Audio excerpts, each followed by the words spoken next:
তো আপনারা দেখতে পাচ্ছেন আমার সাথে ব্যাগটি থাকার কারণে প্রবেশ করতে দেয় নাই। প্রথম যে গেটটা ছিল এই গেটটা তো যদিও প্রবেশ করতে দিয়েছে, পরবর্তীতে হচ্ছে মেইন ফটকে এসে আমাকে আটকিয়ে দেয়, আমাকে সহ আরও অনেকজনকে যাদের হচ্ছে ব্যাগ আছে তাদেরকে হচ্ছে যেতে দেওয়া হয় নাই।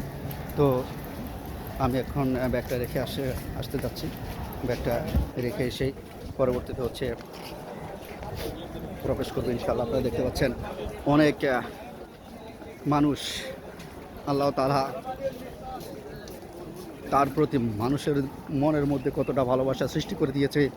আসলে মন থেকে যারা ভালো মানুষ হয় তাদের জন্য এমনটাই হওয়া উচিত। ভালো মানুষের জন্য সবাই এভাবে এগিয়ে আসবেন। আর সামনে যাতে কখনো এরকম আমাদের কোনো ওসমান হাদিকে হারাতে না হয়।